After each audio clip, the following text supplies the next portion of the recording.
Os pré-socráticos. A era da filosofia da natureza se inicia com eles. Os filósofos pré-socráticos questionavam de onde veio tudo, a partir de que tudo foi criado, como a natureza poderia ser descrita matematicamente e como alguém poderia explicar a pluralidade da natureza. Eles buscavam encontrar um princípio fundamental, conhecido como arqué, que seria o material básico do universo.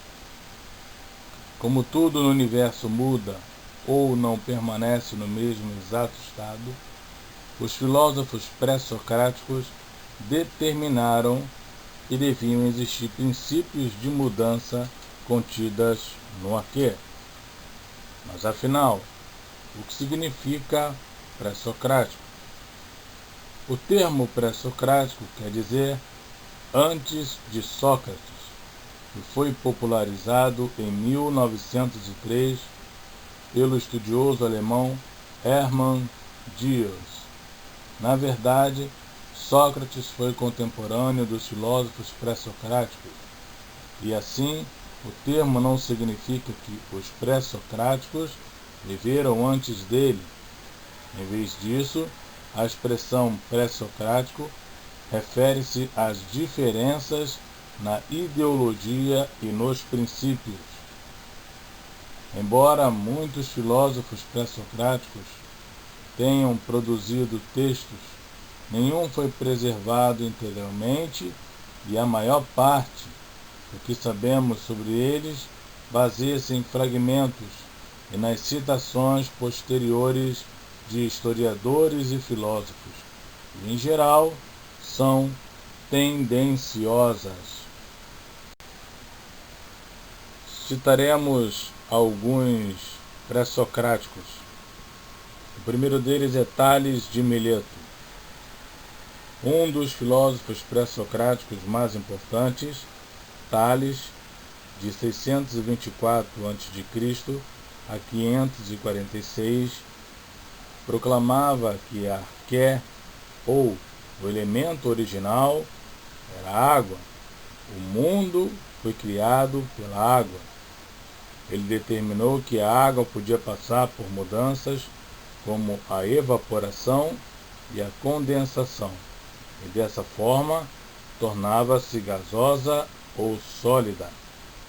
Ele sabia que a água era responsável pela hidratação e pela alimentação humanas, e acreditava que a terra flutuava simplesmente por causa da água, por ser a água o maior componente da terra. Anaxímandro. Depois de Tales, o próximo grande filósofo vindo de Mileto é Anaxímandro, 610 a 546 a.C. Ao contrário de Tales, ele dizia que o elemento original era, na verdade, uma substância indefinida e ilimitada, denominada apeiron.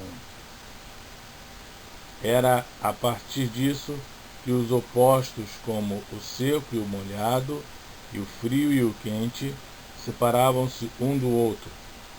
Anaxímandro é o primeiro filósofo que conhecemos que deixou trabalhos escritos, principalmente sobre o apeiron.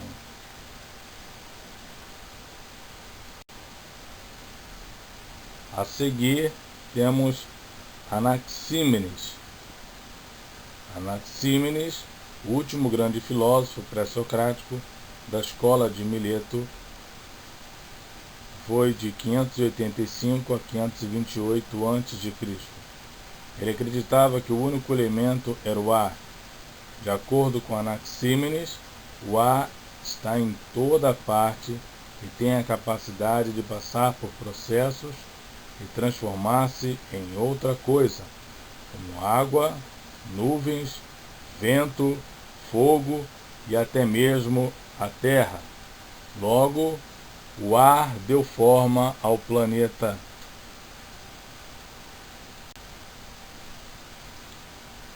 Temos Pitágoras, filósofo e matemático, 570 a 497 a.C., talvez mais famoso por causa do teorema que leva seu nome. Acreditava que a base de toda a realidade estava nas relações matemáticas que governavam o mundo. Para Pitágoras, os números eram sagrados e, com o uso da matemática, tudo podia ser medido e previsto. O impacto e a imagem de Pitágoras foram impressionantes. Sua escola era cultuada e seus seguidores obedeciam cada palavra que ele emitia.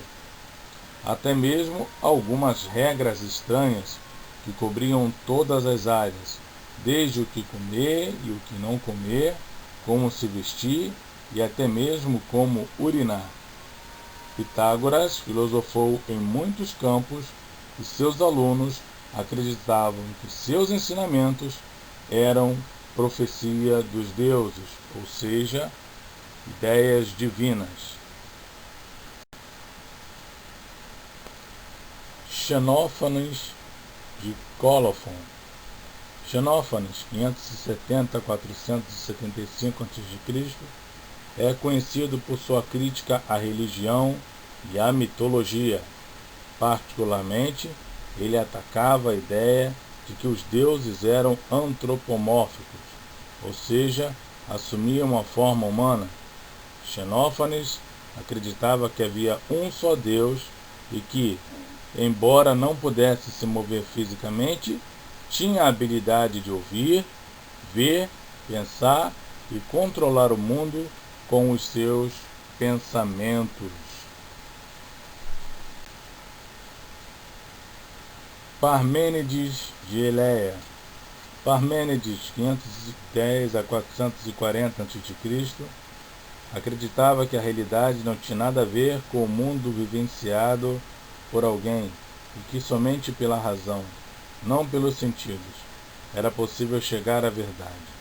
Parmênides concluiu que o trabalho dos primeiros filósofos de Mileto não era apenas ininteligível, mas partia de questões equivocadas. Para Parmênides não havia sentido em discutir o que é e o que não é.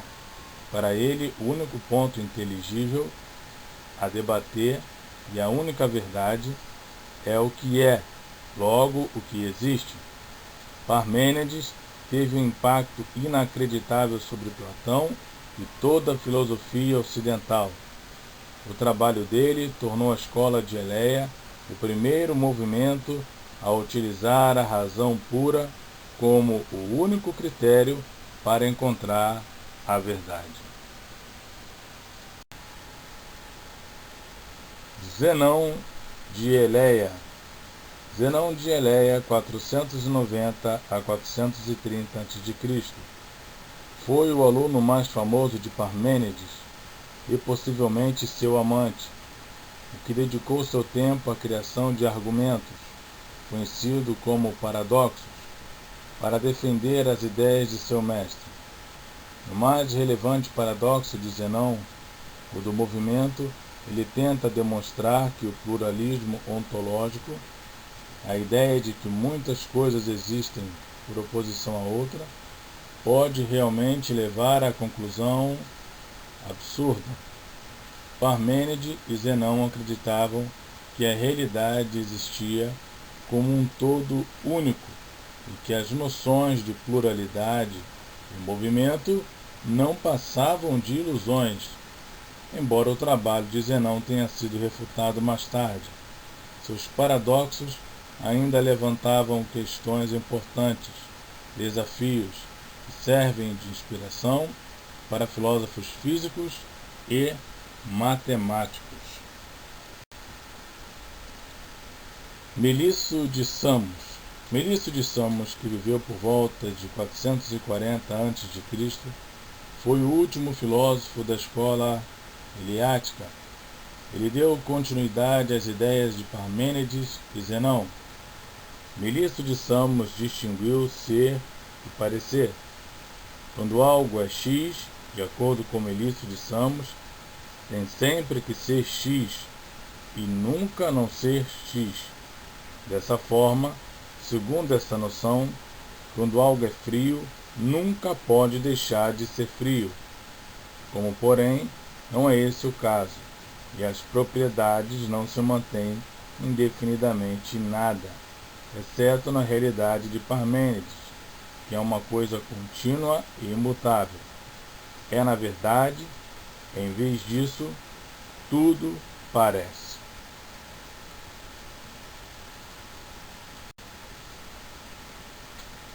Leucipo foi o autor da escola tomista. No século V a.C., e levada adiante por seu aluno Demócrito, 460 a 370 a.C.